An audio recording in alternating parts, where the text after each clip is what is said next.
Welcome back to the deep dive. Okay. Today, we're really getting into something quite ambitious. Yes, definitely. We're diving into a massive theological and philosophical framework.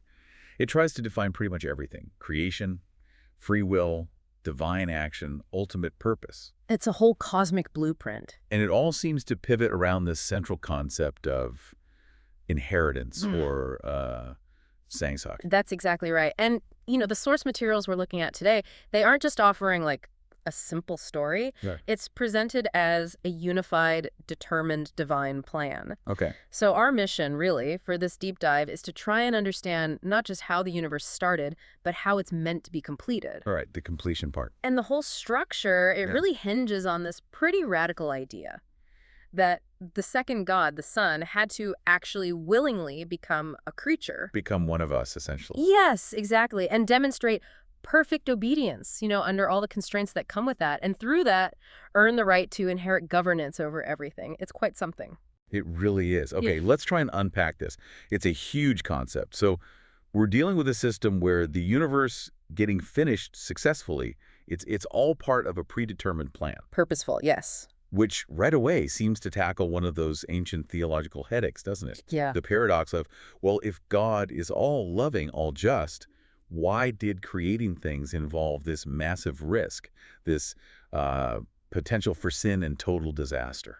That's the crux of it. And the material argues that the whole point of the Son's sacrifice later on, it wasn't just patching up a mistake. Not just plan B. No, not at all. It was about resolving that fundamental paradox permanently, making sense of the risks. Okay, so to really get that resolution, we have to kind of adopt the viewpoint the sources demand, right? We do. We have to see it from the perspective of a creature who exists only within time and space. See, Gongan, was it? Siganga, yes. Okay. That's the term used. We're stuck inside it, trying to understand a divine mind that exists well beyond those limits. It sets up the whole problem. Exactly. The plan is structured.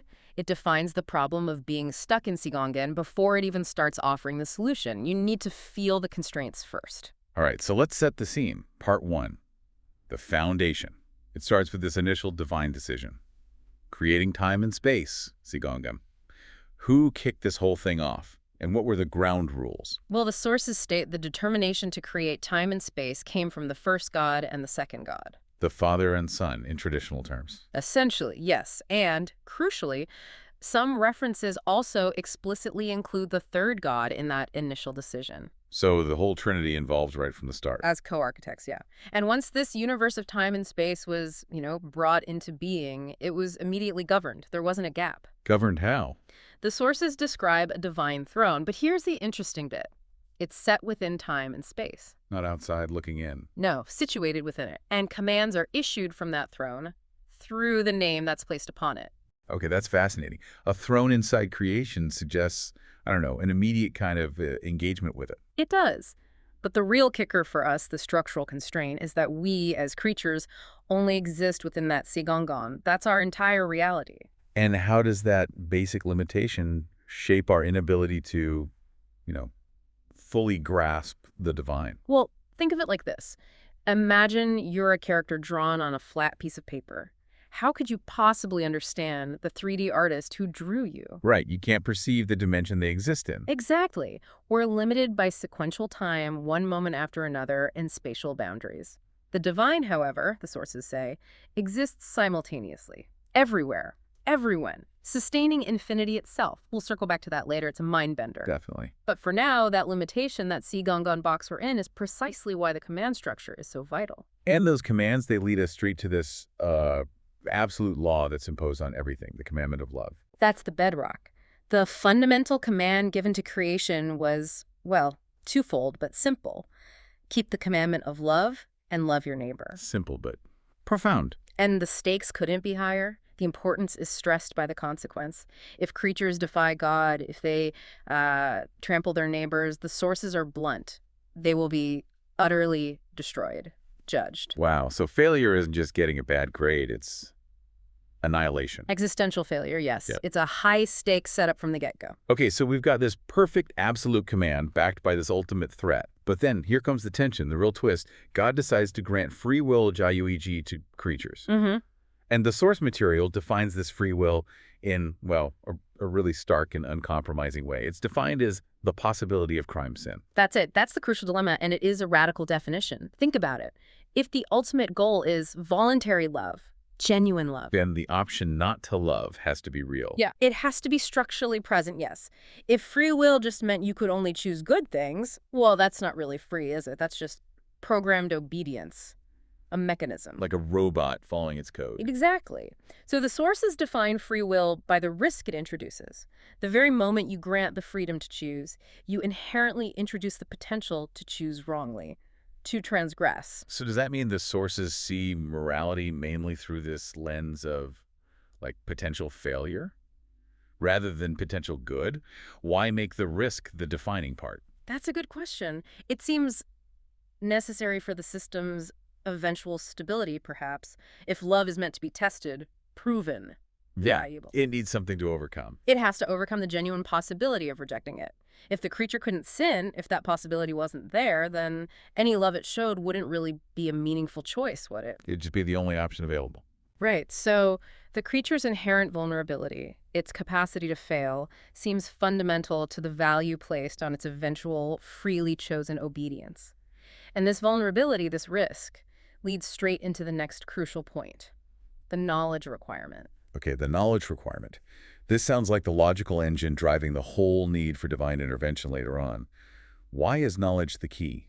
The paradox is quite simple, really. When you lay it out, you command creatures who have this built-in possibility of sinning to choose love.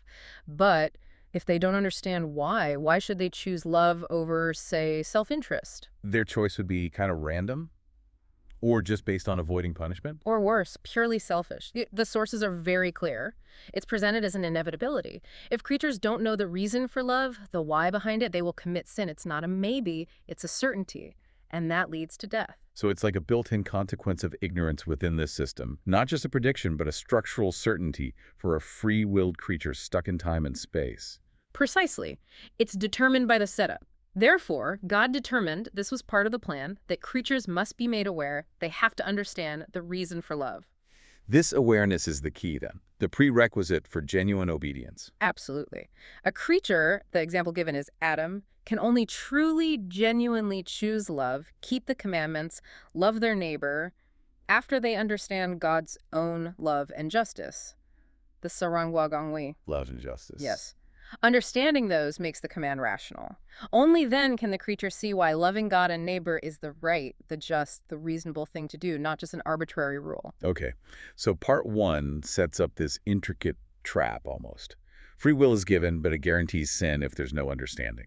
And the creature, stuck in its limited perspective, can't generate that deep understanding of divine love and justice on its own. It's fundamentally limited. Which means the system, as initially set up, is kind of doomed to fail unless the divine steps in somehow. That's the setup. And that necessary intervention, that's what part two is all about, right? The solution. Exactly. We shift now from setting up the problem, the foundation, to how the plan was executed to solve it. And the source material is unequivocal here. God knew about the fall of the angels, foresaw Adam's sin. It wasn't a surprise. Not according to these texts. It wasn't an unexpected disaster that required a sudden change of plans. It was factored in from the beginning, part of the original determination. Okay, but hold on. That throws up a big challenge, doesn't it? To the idea of genuine free will. If God knew Adam would sin, and the plan was built around that foreseen failure, how is Adam's will really free in that moment? That's the critical tension, absolutely. Doesn't that foreknowledge kind of negate the freedom the sources seem so keen to protect? It's a profound question. The way the sources seem to approach it is by suggesting the predetermination wasn't so much about locking Adam into specific actions, but more about the necessity of the systemic failure itself. Someone, somewhere was going to embody that failure because of the nature of free will given within Sigongon. So the system needed a failure point to activate the next stage. Something like that. The sources even hypothesize. They say, what if the first Adam hadn't sinned? Yeah, what then? Then God would have sought a different method. Not atonement, not Daysok, but some other way to complete the free will of creatures. And this detail is frankly a bit chilling. Go on. Another individual, one who is destined to sin, would have been placed in the position of the first Adam. Wow. So the necessity wasn't tied to Adam as a specific person, but to the role of the first sinner. The system needed a sinning creature to exist to trigger the planned response. It seems that way.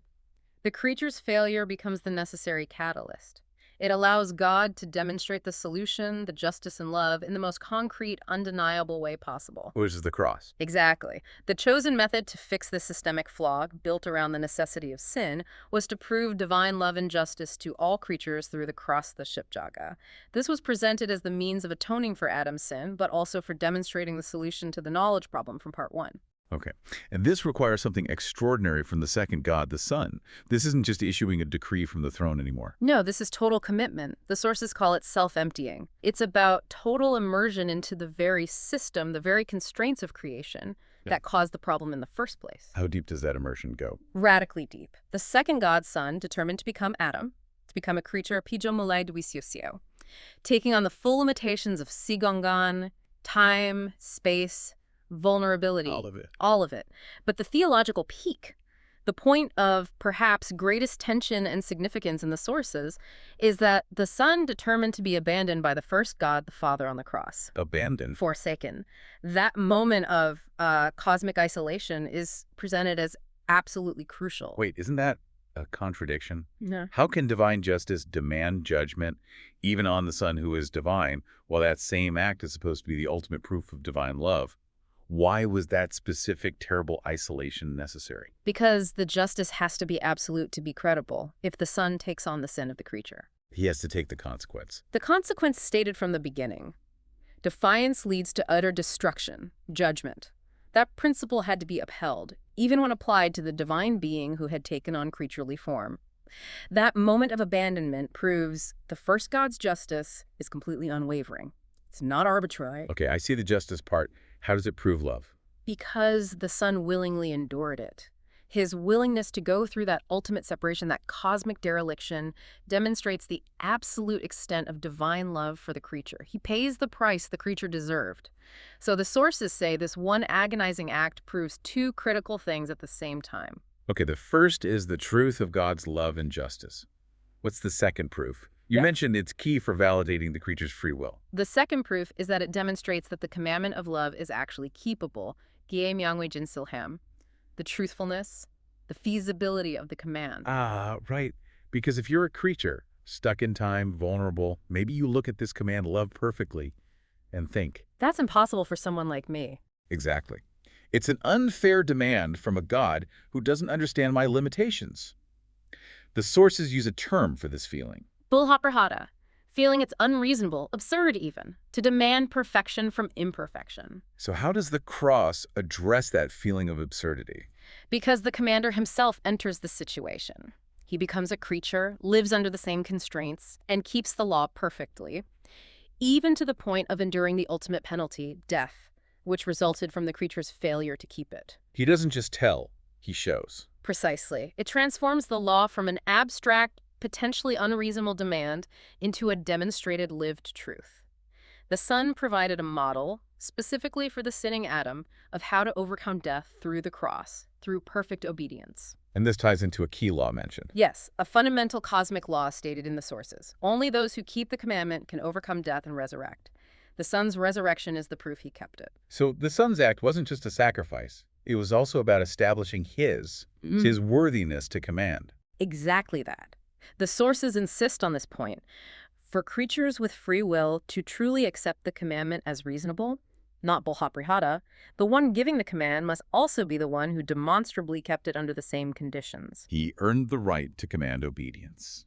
He showed himself to creatures, became a creature, approached them on their level, and personally, physically demonstrated what keeping the command looks like, culminating in the cross and resurrection. This act validates the authority of the throne in a way that resonates with free-willed beings. It shifts obedience away from, forced submission. Which the divine apparently doesn't want. Right, towards a rational acceptance. Obedience based on an undeniable demonstrated truth. I can ask this of you because I have done it myself under your conditions. Okay, so we've got the problem defined. Sin is inevitable for constrained creatures without knowledge. And we've got the solution presented. The Son's demonstration on the cross proves the law is keepable and God's love justice is real. So now, part 3, the mechanics. How does that huge cosmic event translate down to completing the individual creature Right. and the whole cosmos? It starts, you said, with the Holy Spirit. Yes, the Holy Spirit is the crucial link here. This is where the divine action connects directly to the creature's inner life. The sources state that the creature, Adam, can only keep the commandment truly, fully, in the heart, mamyu rokaji, through the power of the Holy Spirit. So just going through the motions isn't enough. Not for completion, no. Outer obedience might look good, but the internal desire, the heart's motivation, has to align perfectly with the command. True love, not just compliance. And achieving that internal alignment, that needs a power source, right? And the Yeah. sources have this really fascinating, specific detail about the mechanism involving the Son's blood. Yes, it's quite striking. The texts say the Holy Spirit enters into the blood shed by the second Godson on the cross. Into the blood. Why that specific, almost biochemical connection? What's the significance of linking the Spirit to the physical blood of the atonement? Well, think about what the shed blood represents in this framework. It's the ultimate physical proof of the Son's completed obedience as a creature under the ultimate constraint of death. It's the receipt, almost, the evidence the law was kept. Exactly. It's the proof materialized. So by connecting the Holy Spirit, the divine power needed for that internal moral alignment, for loving from the heart directly to this physical sacrificial proof, the system ensures something critical. Which is? That the creature's ability to be sanctified, to truly obey from the heart, is entirely dependent on the Son's earned authority and demonstrated victory. The power to obey doesn't just float down from heaven generally, it flows specifically from the successful creaturely demonstration on the cross. Okay, so the power source is tied directly to the proof. What's the outcome for the creature who receives this Spirit connected to the blood? The outcome is that they are unable to follow the Son's example. They follow the demonstrated model. They keep the commandments, not just outwardly, but inwardly too. And by doing so, in their own lives, they become living proof that the commandments are true and keepable. They personally validate the Son's demonstration. Exactly. They become living evidence, confirming the Son's victory in their own experience. It creates this kind of self-validating loop. The creature's freely chosen love is now genuinely possible because the Holy Spirit, fueled by the sacrifice, enables that choice. And this enablement, this validation, leads ultimately to the transfer of power you mentioned at the start, the inheritance, Sangsak. Yes, this is the core concept that ties the whole thing together. Sangsak, inheritance. Now, remember, the second godson is, by nature, the creator, the owner of time and space from the beginning. By right of creation. Correct. Yet the sources say he chose to renounce that original ownership. Why? Why give it up just to get it back again? It seems performative. Or is there a deeper cosmic legal reason? It seems to be about fundamentally redefining the basis of sovereignty, from raw power to earned merit. If he ruled simply by right of creation, The old free will paradox might linger. Creatures might still feel the command is imposed, not validated. precisely, that potential objection, that feeling of bull haprihata could remain.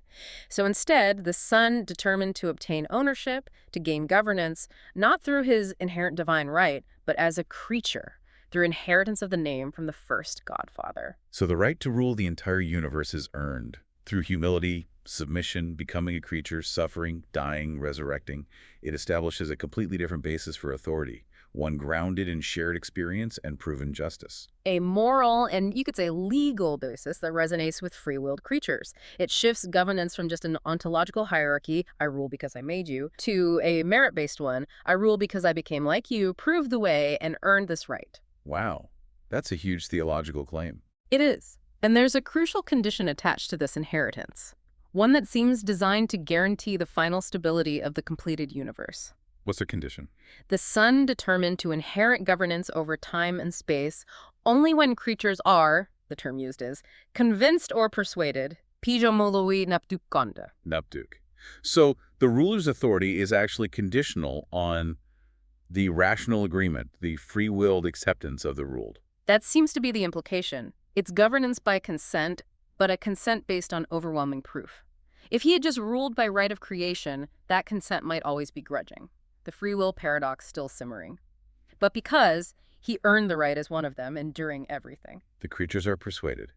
They understand the justice and love behind the rule. They are convinced, Naptuk, of its absolute rightness.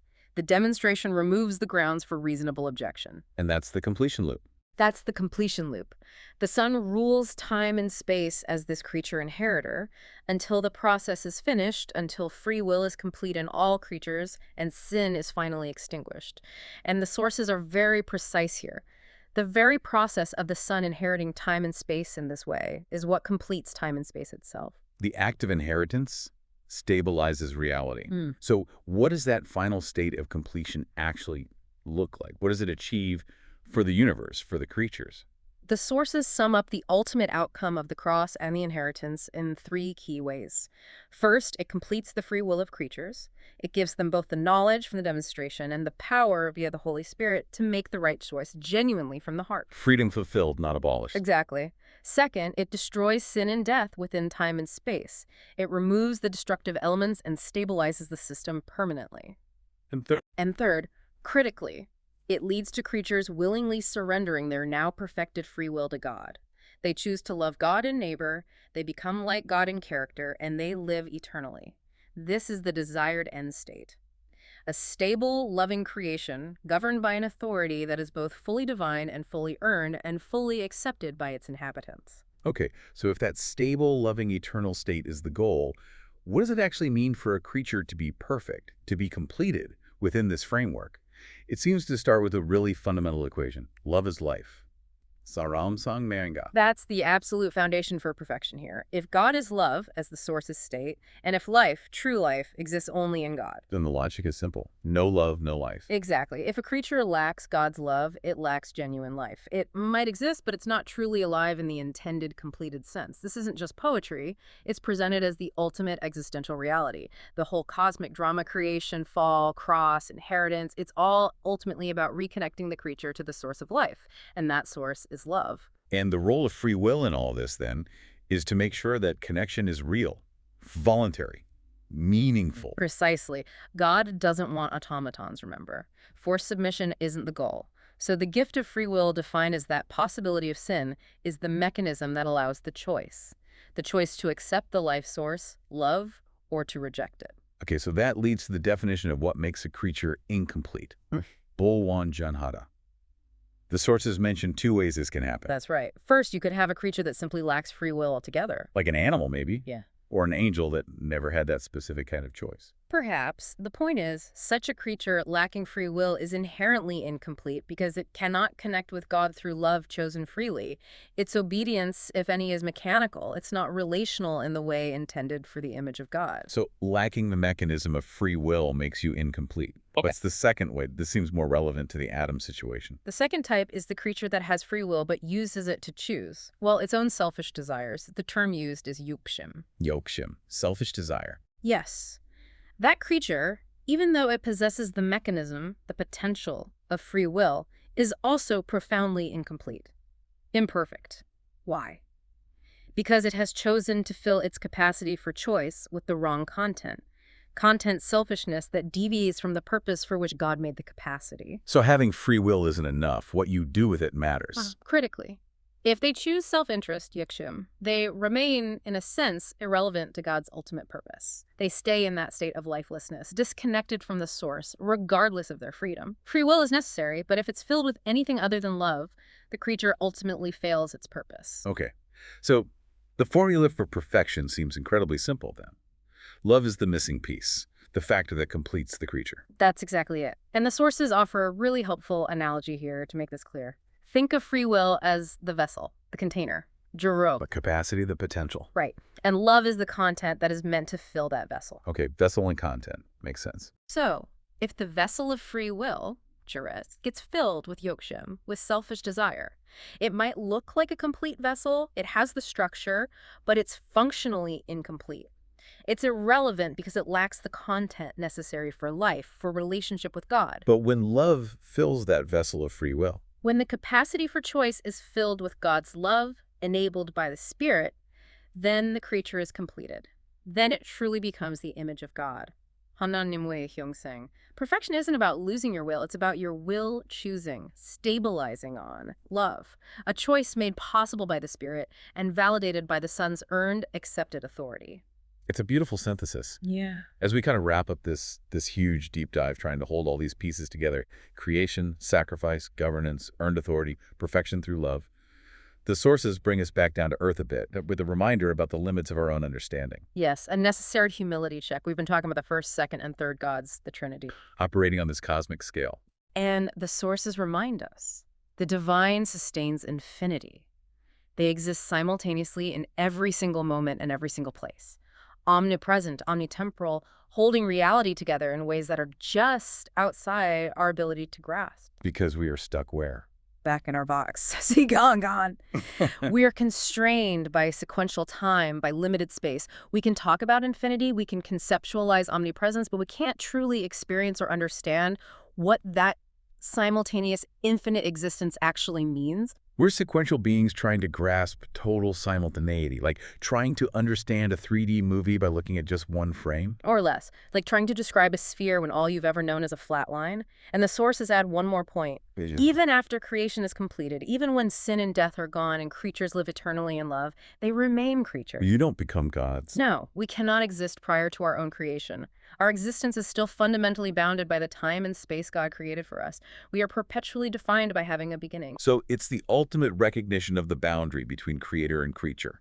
We can be completed, perfected, filled with love, live eternally, ruled by a God who became like us, but we never transcend our creaturehood. Exactly. The completion, the perfection is achieved within our creaturely limitations. And maybe that's the point, proving the immense value of our constrained, free-willed choice for love, precisely because it was made within those limits. Wow. This has been, well, truly a deep dive, an exploration into a framework that intricately connects the initial immense risk of giving free will to creatures The possibility of sin. with this incredibly deliberate, sacrificial, detailed plan of inheritance. It's a stunning narrative. Authority isn't just claimed by power, it's earned through perfect obedience into the constraints we face. Justice is satisfied, love is proven possible. Absolutely. And perhaps the key takeaway for you listening to this is that the universe presented in these sources has an ultimate purpose that's not just about getting creatures to obey. It's about their free will demonstrated adoption of love. And adoption made possible. Only through this divine sacrifice. A sacrifice that literally earns the right to rule the cosmos. And this ensures that every creature who ultimately accepts that rule does so not out of fear or coercion, but out of genuine rational conviction that napduk, because the law itself, the way of love, has been proven keepable, desirable, and just by the ruler himself. It completely reframes failure too, doesn't it? If free will is defined structurally as the possibility of sin, and if this whole cosmic plan actually required Adam's failure, or a failure, to trigger the necessary proof of the cross, well, what does that imply for us? What does that suggest about the necessary role, maybe, of suffering, of conflict, of facing our own potential for yokeshim, improving the actual value of choosing love in our own lives? If the path to cosmic perfection needed at the cross, perhaps our own path to completion involves demonstrating love precisely despite the constraints, the struggles, the ever-present possibility of sin inherent in this vessel of free will we carry. That is certainly a provocative thought to leave with. Thank you for joining us for this deep dive.